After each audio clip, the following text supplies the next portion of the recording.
Bonjour Madame Rouquet. J'appelais pour prendre de vos nouvelles. Comment allez-vous? Bien, écoutez, il ne me reste plus qu'à vous souhaiter une excellente journée. Rise up and see the light. Rise up and see the light. The feeling of being alive. The feeling of being alive. Rise up. Le groupe Vive est un groupe mutualiste qui agit au quotidien pour la santé de plus de 11 millions de personnes. Groupe Vive, entrepreneurs du mieux vivre.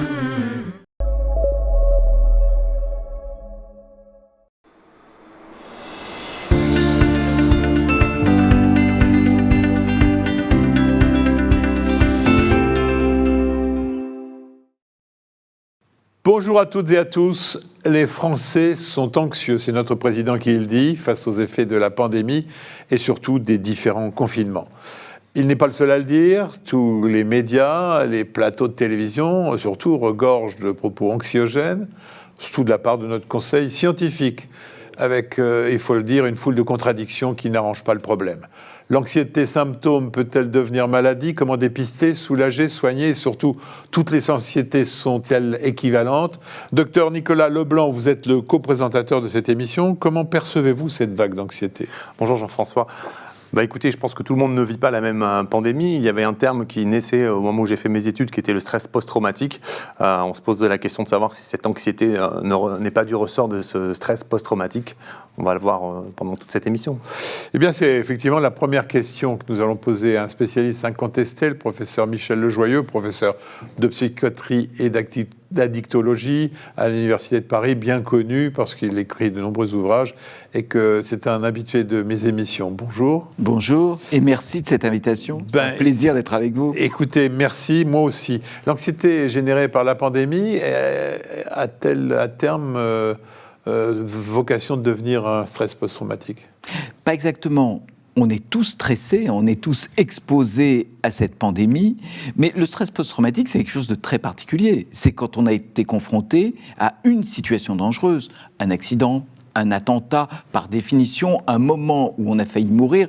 Là, vous voyez que ce traumatisme dur, c'est plus une métaphore de stress post-traumatique qu'une réalité aujourd'hui d'un stress post-traumatique. C'est une forme d'anxiété, le stress post-traumatique, il y a plein de formes d'anxiété. Vous savez qu'en médecine, c'est très simple. La distinction sur l'anxiété. Il y a ce qu'on appelle les attaques de panique. Quand on voit un anxieux, on lui pose, j'allais dire, 3 questions. 1, est-ce que vous faites des grandes crises d'angoisse, des moments où vous avez peur de mourir, vous avez le cœur qui bat, vous avez l'impression que tout va s'arrêter? Ça s'appelle les attaques de panique.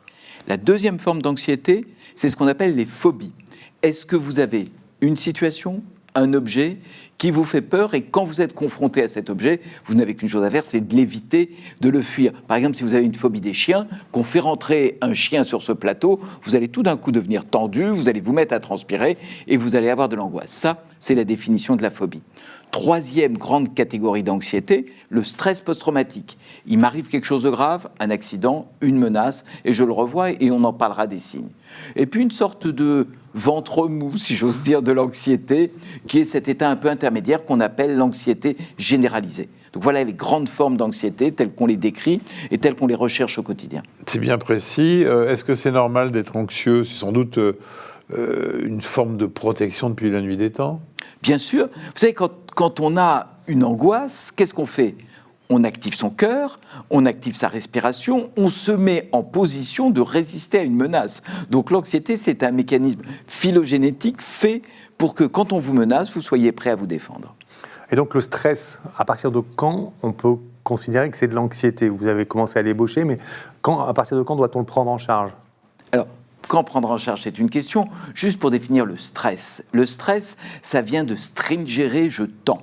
On est stressé quand on est tendu. Soit tendu de l'intérieur, par ses propres angoisses, soit tendu de l'extérieur. Le problème du stress, c'est qu'il n'y a aucune définition médicale. Vous pouvez feuilleter tous les livres de médecine, on ne vous dira pas ce qui relève du stress normal et du stress pathologique.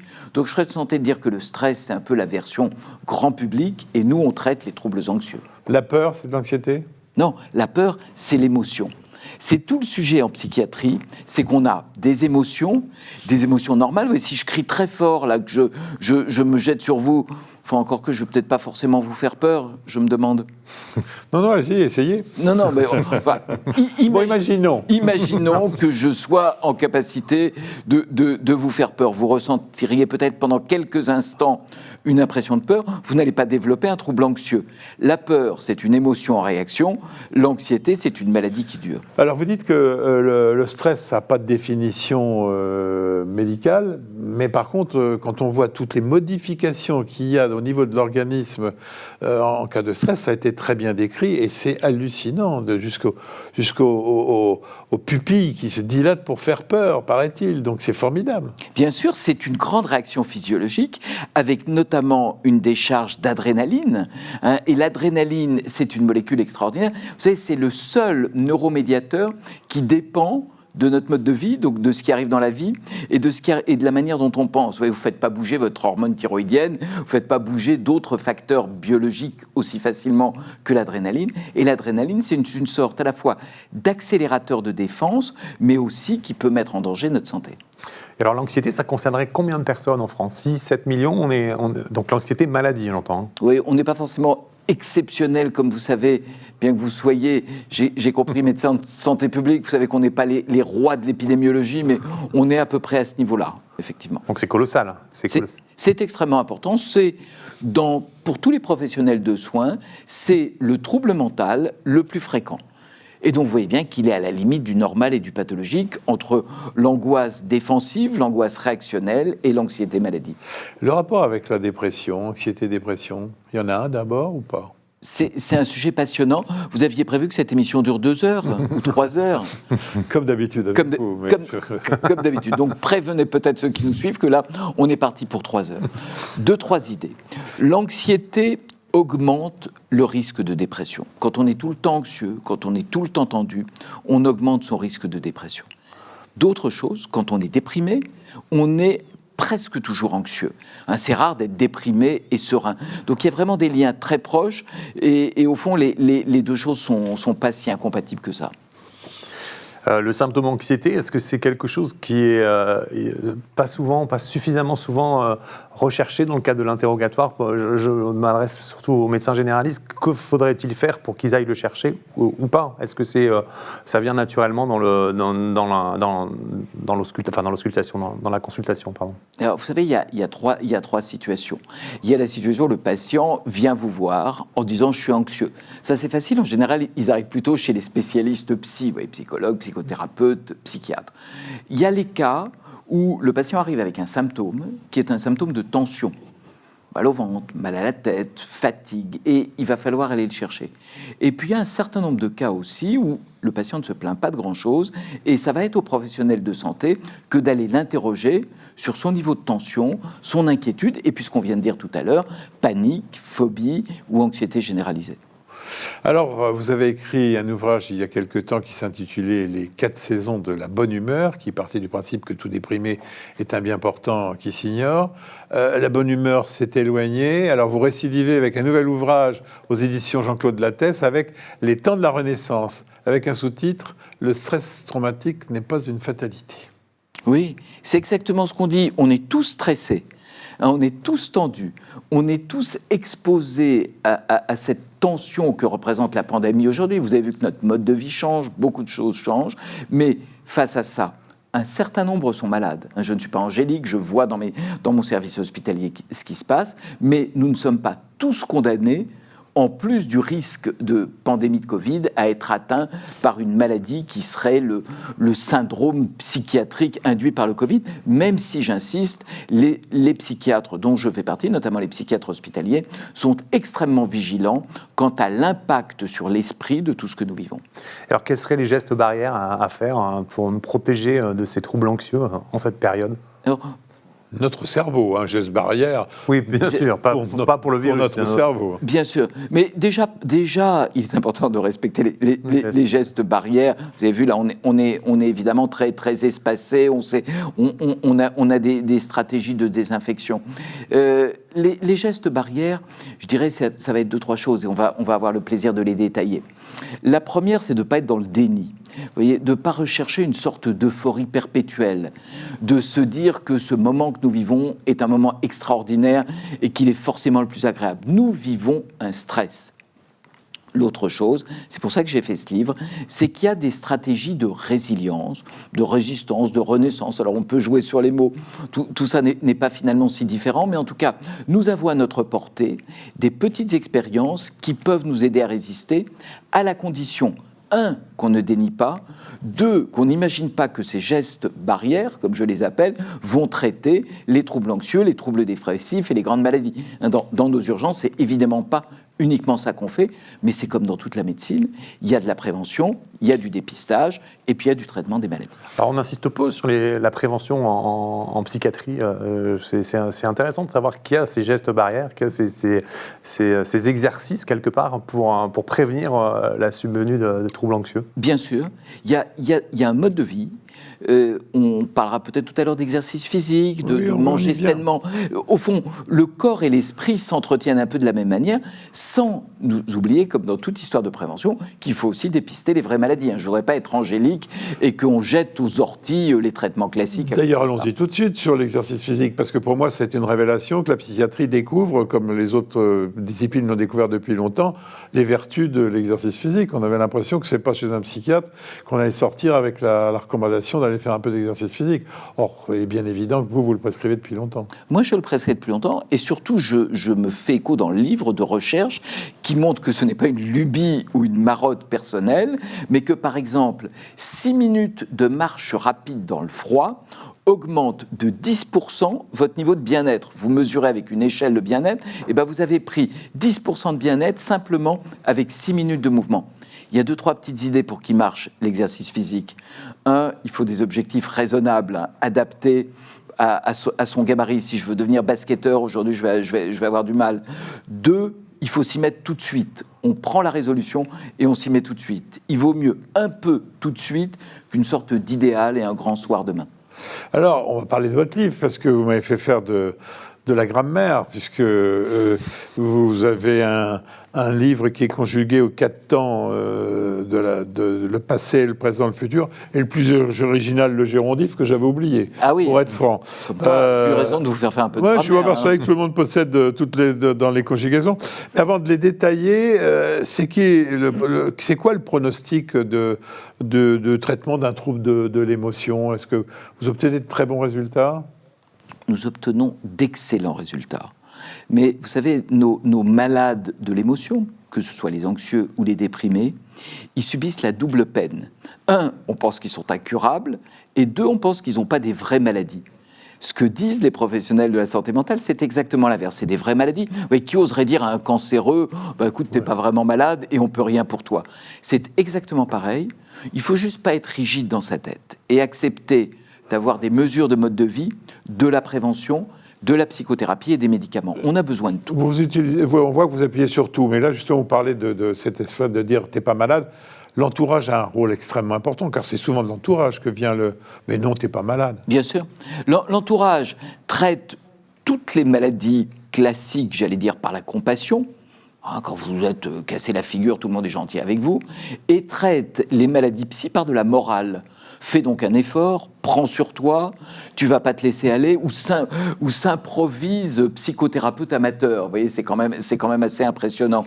Donc, ce qu'on attend de l'entourage, c'est qu'il repère ce qui est du champ du pathologique, qui demande un avis à un professionnel de santé, et puis qui fasse faire à celui qui est dans cette situation quelques petites expériences de bien-être, de protection. C'est pour ça que j'ai eu envie de les écrire et de les raconter. Et vous considérez qu'aujourd'hui, le corps médical sait faire ce type de prescription que vous venez de faire là?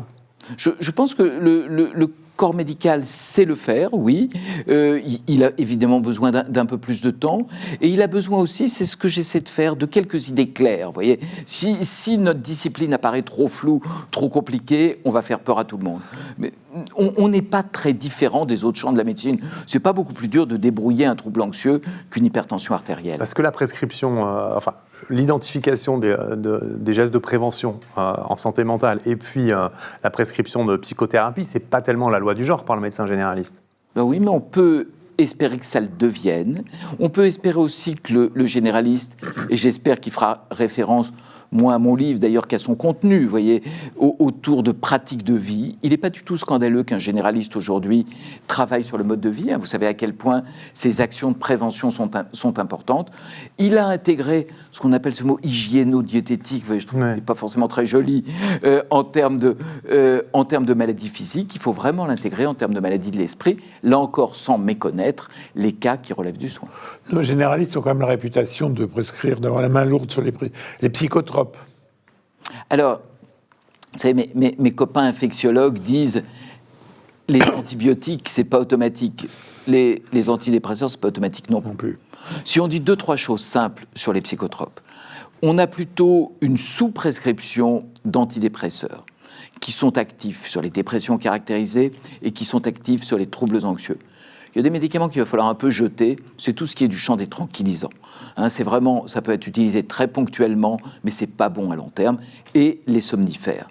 Donc, les antidépresseurs, quand la dépression est caractérisée, est toujours associé à une psychothérapie. Vous savez, il ne faut pas être idéologue dans le champ de la santé mentale. Il faut accepter qu'on a raison à plusieurs. Oui, la psychothérapie, encore faudrait-il qu'on ait assez de psychothérapeutes dans ce pays, on voit qu'on en manque et que les rendez-vous sont parfois difficiles à avoir. Bien sûr, mais il y a un vrai mouvement autour de ça. Le président de la République l'a annoncé, avec un chèque psy notamment, un accès à des psychothérapeutes autour du Covid. Encore faudrait-il qu'on standardise les interventions psychologiques et qu'on propose un minimum à un plus grand nombre de personnes. Vous savez, j'ai l'habitude en addictologie, moi.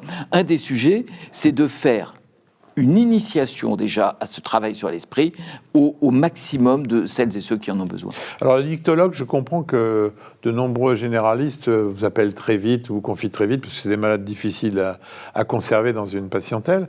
Mais en règle générale, vous trouvez qu'on a recours un peu trop tard au service des psychiatres sur des pathologies comme l'anxiété qui peuvent paraître assez banales ? Je ne suis pas sûr. Moi, je crois que c'est vraiment de la tâche du professionnel de soins de première ligne, médecins généralistes et tous autres professionnels de soins, que de repérer et de traiter. Vous savez, on parlait de 6 à 7 millions de personnes concernées en France. Les psychiatres ne vont pas recevoir 6 à 7 millions de personnes. Nous, on a besoin de recevoir ces patients dans 2 cas. Un, quand ils sont difficiles, quand ce sont des cas graves, notamment, je pense, quand il y a des risques suicidaires, vous voyez, des grandes crises, et on le voit avec le Covid, des crises sociales, des crises professionnelles. Et 2, pour décider de quel type de psychothérapie, là, on peut vraiment donner des avis. Alors, on passe à votre livre. Pourquoi le terme de renaissance ? Parce que, d'abord, je le trouvais plus joli que celui de résilience qu'on emploie partout. Et je trouve, il y avait un petit effet peinture italienne qui me plaisait bien. Vous voyez, j'aime bien la peinture de la Renaissance. Et puis, je crois que c'est un vrai enjeu aujourd'hui de pas forcément médicaliser nos états, mais d'être capable de réinvestir les temps, passé, présent, futur. Le Gérondif qu'a appris le docteur Lemoine récemment, et je suis content, je crois qu'il maîtrisait assez bien le présent, mais peut-être pas le Gérondif. Et voilà, donc... Je vais vous dire, je maîtrise peut-être bien la résilience, parce que Boris Cyrulnik était à votre place il n'y a pas très longtemps. Ah bah alors, il vous a... Et voilà quelqu'un qui peut parler de résilience, puisque c'est lui qui a inventé. Alors, vous avez lu ce livre ? Oui, alors vous dites qu'il faut lâcher prise, et notamment à lâcher prise à travers quelques réflexes apparents qui sont pas forcément bons. Est-ce que vous pouvez détailler la manière de lâcher prise ? Bien sûr, alors tout ça est évidemment très précis. Il y en a un, par exemple. C'est de préférer des objectifs à long terme, des valeurs à long terme, plutôt que des objectifs à court terme. Si vous savez de quoi sera faite la semaine prochaine, vous avez de la chance, moi pas, que ce soit au niveau hospitalier ou que ce soit au niveau sanitaire. Donc aujourd'hui, un de nos facteurs de protection, c'est ce qui fonde nos existences, c'est ce qui leur donne du sens. C'est nos relations familiales, c'est nos vrais engagements. Qu'est-ce qui fait qu'on continue à faire ce qu'on fait ? Donc nos objectifs à court terme sont balayés. Je pense à celles et ceux qui ne peuvent pas réaliser leur activité professionnelle habituelle à cause des contraintes. C'est le moment de faire un retour pas vraiment de lâcher prise, mais en tout cas de retour aux fondamentaux, avec là aussi des expériences pratiques. Vous dites qu'il faut avoir, et ça vous ressemble, un esprit canaille et aventurier. Bon, ça, au niveau médical, ça veut dire quoi? Alors, au niveau médical, il s'est passé quelque chose de très étonnant. On s'est aperçu que celles et ceux qui ont un niveau élevé de recherche de sensations. Vous savez, la recherche de sensations, c'est le besoin de faire des choses nouvelles, d'être aventureux, de ne pas tolérer l'ennui. Ceux-là ont... Alors, je le dis simplement, j'espère que vous n'inviterez pas un neurologue après moi, parce qu'il dira que les psychiatres ont des conceptions simplistes. Mais en tout cas, on a globalement plus d'activité dopaminergique, plus d'activité cérébrale, et on est plus équipé pour résister au stress. Donc, dans ces moments considérablement compliqués que nous vivons, ne nous ratatinons pas sur quelques habitudes. Faisons chaque jour quelque chose de nouveau. Une nouvelle rencontre, quelqu'un qu'on n'a pas rencontré depuis longtemps. Ça faisait longtemps que je n'avais pas vu le docteur Lemoine et je suis content de le revoir. Mettons un vêtement qu'on n'a pas mis d'habitude. Imaginez si, à la prochaine émission, vous le présentez en débardeur. Vous avez vos... Ça me va pas, mais je veux bien mettre un chandail du GIGN, par exemple. Eh ben, tentez-le, Voilà. Vous voyez, la prochaine fois. Ce sera mon défi. Je suis désolé, vous n'auriez pas dû m'inviter. Je vais vous en trouver aussi. Quelque chose de nouveau. Un livre dans un genre qui n'est pas notre genre habituel. On est un lecteur de polar, on va lire un livre de philosophie. Dans une langue qui n'est pas notre langue habituelle, on va lire dans une langue étrangère. Vous voyez, allons chercher ces expériences de nouveauté qui, dans un moment où tout nous pousse, vous voyez, on finit à 6 heures, on rentre chez soi rapidement, tout nous pousse à la routine et à la répétition, vont au contraire stimuler le cerveau. Alors, vous parlez de pessimisme. Quelle analyse vous en faites? Une pointe de pessimisme pour ne pas se croire invulnérable, pour justement accorder à la situation sa réalité? Absolument. C'est-à-dire que le paradigme de l'optimisme et du pessimisme a complètement changé. Si j'étais venu il y a 1 an, je vous aurais dit, plus on incite ses patients à être optimistes, plus on est soi-même optimiste, mieux ça vaut. Pourquoi c'est important l'optimisme? Par exemple, il y a des études qui montrent que les optimistes sont mieux payés. Vous voyez, quand on est optimiste, on a envie de faire des choses et du coup on gagne de l'argent. Les optimistes ont plus de copains. Même si vous intéressez une fois vos copains en ruminant sur toutes les catastrophes qu'on va connaître, vous allez quand même garder des amis, une famille, en ayant aussi des émotions positives. Les optimistes contractent moins leur vaisseau parce qu'ils ont moins d'adrénaline. Il y a une étude étonnante chez des soldats norvégiens qui a montré que le niveau d'optimisme, quand il est élevé, diminue le risque de coagulation.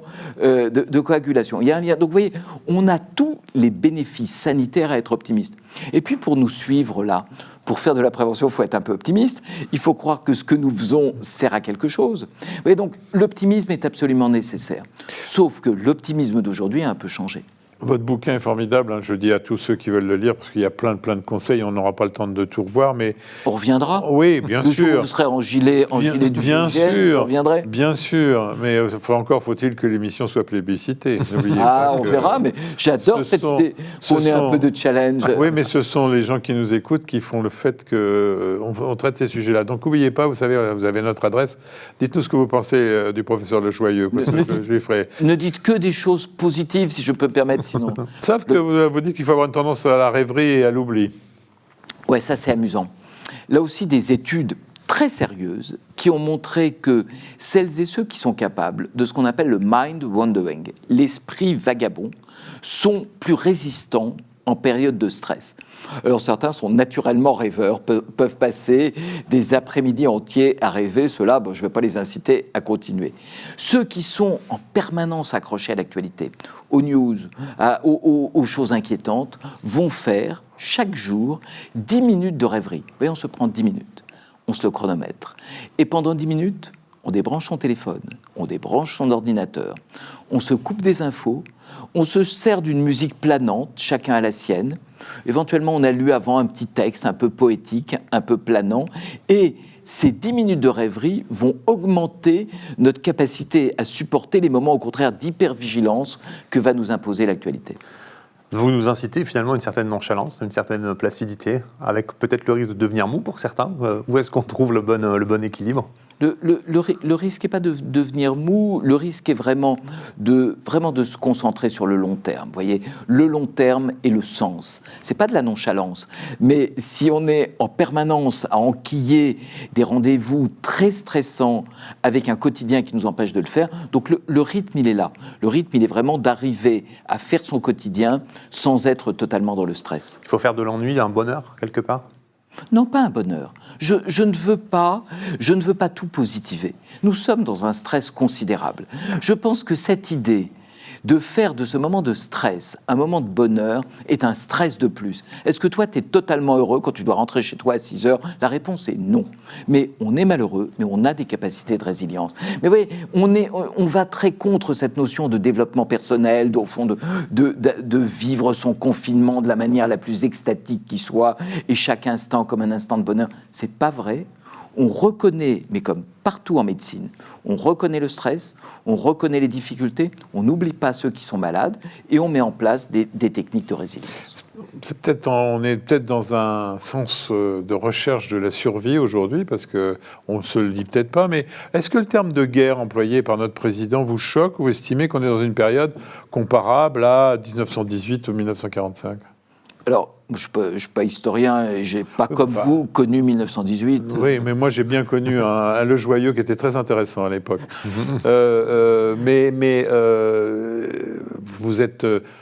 Vous êtes quelqu'un qui lit. J'ai cru comprendre que vous aviez une certaine culture, donc vous ne pouvez pas ignorer ce qui s'est passé en 18 et en 45 quand on s'était retrouvés après la guerre. C'est le terme de guerre. Détournez pas ma question. C'est le terme de guerre. Est-ce que c'est justifié ou ça vous paraît totalement justifié? Alors, au-delà du plaisir de vous taquiner un peu, il me paraît totalement justifié. On est face à un traumatisme collectif. Et on est face à un traumatisme qui va donner à notre génération son identité. Il y a eu la génération de la guerre, il y aura la génération de la pandémie. Alors après, on peut raffiner au plan historique, mais vous savez, moi je vois par exemple aux urgences des traumatismes individuels. On rate une marche d'escalier, on a une sorte de culpabilité, j'aurais dû mieux regarder.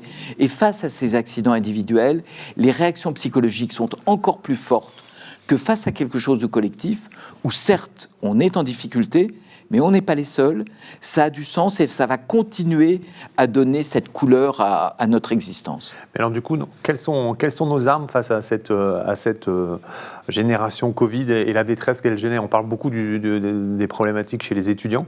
Est-ce que vous, dans vos services, vous constatez d'abord un afflux majeur, enfin des choses un peu inhabituelles, et comment faire pour cette spécificité liée à la pandémie? Oui, alors nous constatons de manière très inquiétante. Je suis aussi enseignant à l'Université de Paris.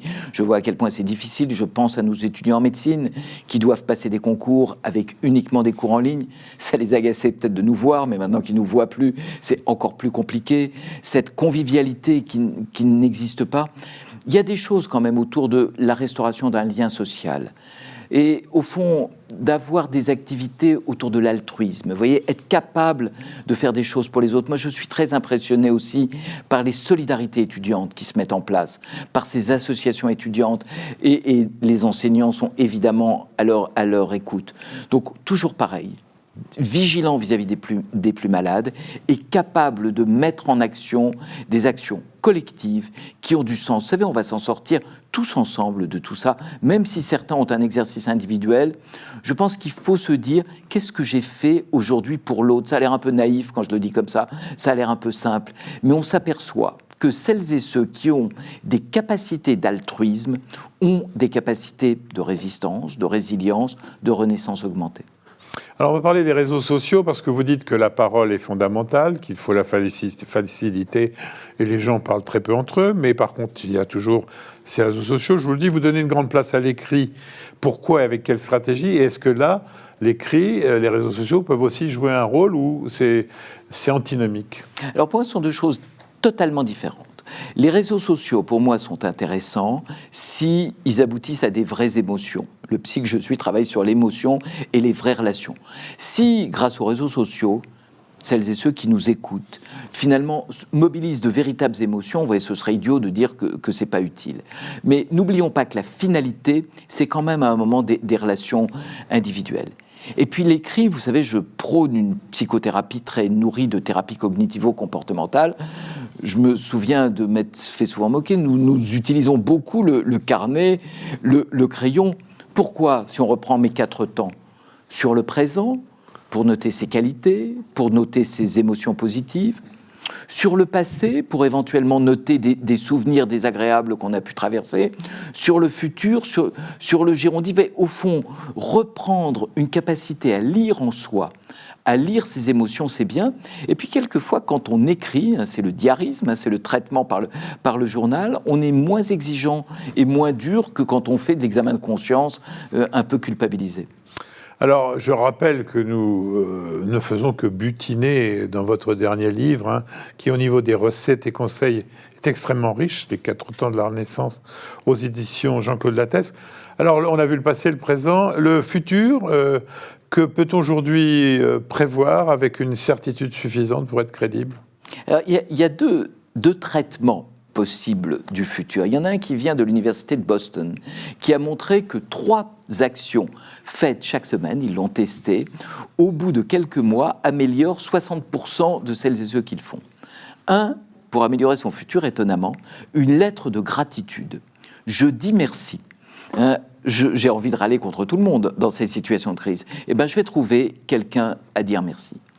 2, j'identifie, et c'est là où on revient à l'écrit, j'identifie une de mes qualités. De quelle qualité cette semaine me suis-je servi? Je ne vais pas oser vous le faire ici en direct, vous le ferez peut-être à une autre émission. 3, j'anticipe pour cette semaine une action agréable, riche de sens. Donc je prévois une action riche de sens et agréable, je note une de mes qualités et j'écris une lettre de gratitude. Ces 3 actions, qui ont l'air assez simples, qui ont l'air assez banales, aident à mieux tolérer le futur. Pourquoi vous appelez ça des gérondifs salvateurs? C'est ça, c'est les 3 gérondifs salvateurs de vos confrères anglais du King's College. Absolument. Vous savez, le gérondif, c'est en lisant, en écrivant. C'est ce participe présent qui n'existe qu'en français, ou pas dans toutes les langues. Et ce qu'ont vu les psychiatres du King's College, et ça recoupe un peu ce qu'on a dit nous, c'est que on a 3 choses dont on a besoin dans notre quotidien.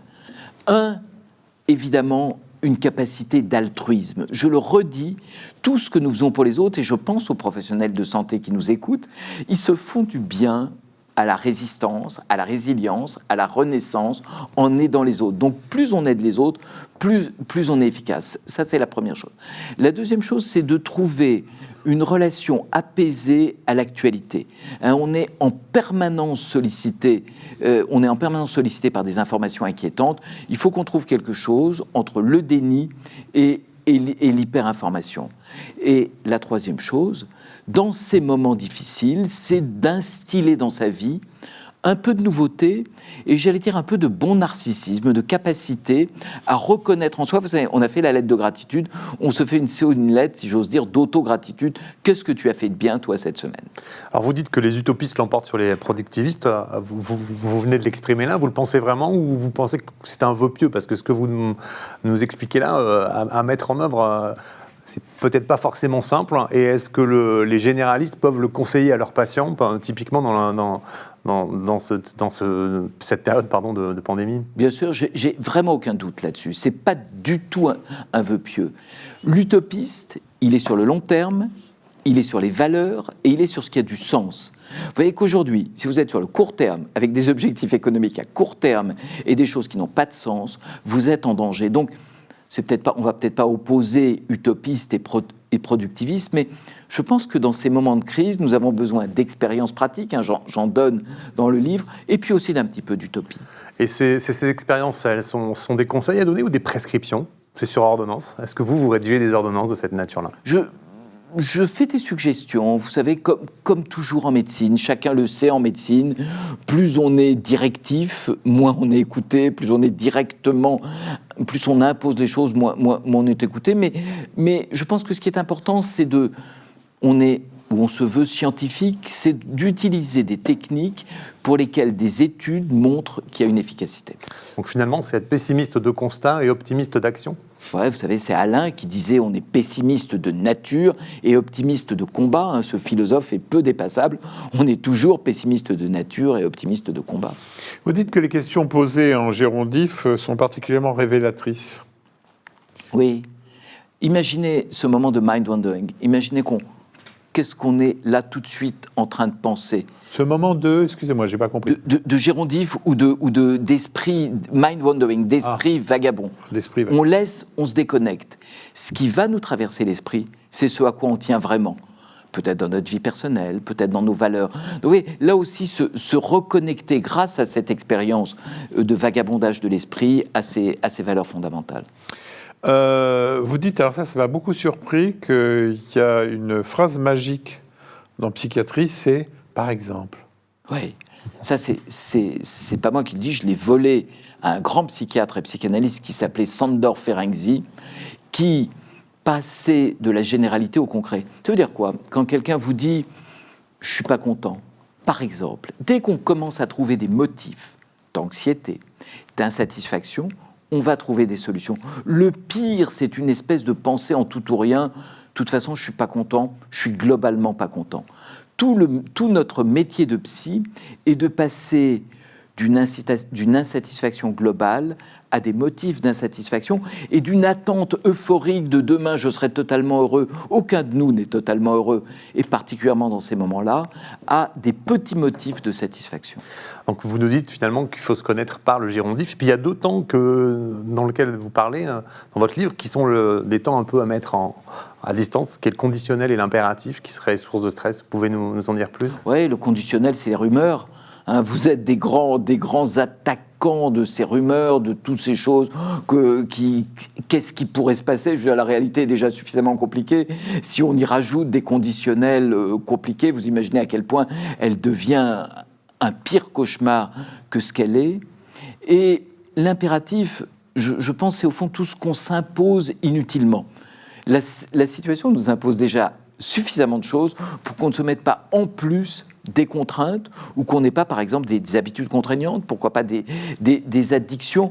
On peut, c'est un peu paradoxal, avoir une vigilance vis-à-vis des gestes barrières de base, une santé ou une gymnastique de vie qui nous fait du bien, et puis un peu de liberté, un peu de nouveauté, un peu d'esprit canaille, j'y tiens vraiment. Il faut vous lire ou il faudrait vous lire? Alors, vous savez, mais j'allais dire ni l'un ni l'autre. Je vais vous expliquer pourquoi. Oui. Pas il faut. Parce que nos concitoyens, et là je ne m'adresse pas aux professionnels de santé, mais ils n'en peuvent plus qu'on leur donne des conseils médicaux. Vous voyez, regardez ce qui se dit, vous me parliez des réseaux sociaux, on voit des médecins partout. On n'en a jamais tant vu. Quand ils nous voient, c'est pour nous donner des impératifs. Donc je ne vais pas rajouter un impératif. Et je ne vais pas non plus mettre un conditionnel, moi je dirais plutôt essayer de me lire, vous voyez, et essayer de tester ces quelques expériences que nous partageons ensemble. Il est pour qui ce bouquin, dans votre esprit? Dans mon esprit, il est vraiment pour tout le monde. Je l'ai vraiment écrit à la fois pour les professionnels de santé, pour les médecins, les infirmiers, tous ceux qui contribuent aux soins et qui se disent qu'est-ce que je peux proposer comme stratégie de résilience. Et puis j'espère aussi qu'il est un peu pour soi. J'ai fini d'ailleurs avec mes petites recettes à moi que j'ai utilisées pendant le confinement, mes musiques. Hein, j'ai découvert des choses formidables comme chacun d'entre nous et peut-être qu'on peut comme ça se partager à la fois des grands principes et des petites expériences. Avant de vous demander à tous les deux une conclusion, on va commencer par vous. Nicolas, vous ne connaissiez pas le professeur Le Joyeux? Non, c'est la première fois qu'on se rencontre. Et vous voyez un petit peu comment on peut parler de psychiatrie et que tout de suite l'œil s'éveille. Bah écoutez, c'est un bol d'air frais pour des choses qui sont simples et accessibles et travailler notre bonne humeur et notre humeur en tout cas pour qu'elle soit la meilleure possible.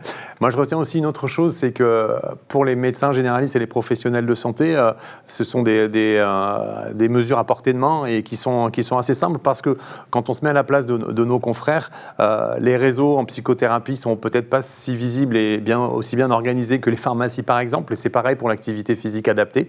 Donc avoir ces premières mesures-là pour aider les patients à passer des caps dans cette période difficile me paraît extrêmement intéressant. Donc ouvrage, les 4 temps de la Renaissance à lire. Ok. Même s'il ne faut pas d'impératif, à essayer de lire, pardon. À essayer, oui. Michel Lejoyeux, bon, vous savez que j'aime beaucoup vous avoir dans nos émissions, mais on va malheureusement être obligé de se quitter. Une conclusion, parce qu'on traverse quand même une période qu'on n'aurait jamais imaginée dans toutes nos conversations depuis des années. Bien sûr. Deux petites choses, que le raisonnement médical nous aide quand même beaucoup, avec ses aspects de prévention, et j'y crois beaucoup, de dépistage et de soins. Et il faut accepter de penser face à une situation aussi inédite de manière non idéologique. On n'est pas uniquement dans la prévention, on n'est pas uniquement dans le soin, on n'est pas uniquement dans le dépistage. Puis peut-être une dernière petite qualité comme ça dont on a absolument besoin ces temps-ci, c'est la tolérance à l'incertitude. Vous voyez à quel point l'avenir qui est devant nous est incertain. On peut repérer son niveau de tolérance à l'incertitude et peut-être la développer un petit peu. Je donne un petit exemple. On accepte de déléguer, on accepte de ne pas tout maîtriser, on accepte au fond, avec des petits moments au quotidien, que bien sûr il y a des choses que nous maîtrisons, des grands principes de santé, mais il y a aussi une part qui nous échappe et qui n'est pas forcément une menace. Eh bien, c'est parfait, cette émission est terminée. Votre livre est intelligent et brillant. J'espère que nous avons pu faire passer cela pendant le temps passé ensemble. On se retrouve la semaine prochaine, même jour, même heure. En attendant, portez-vous bien.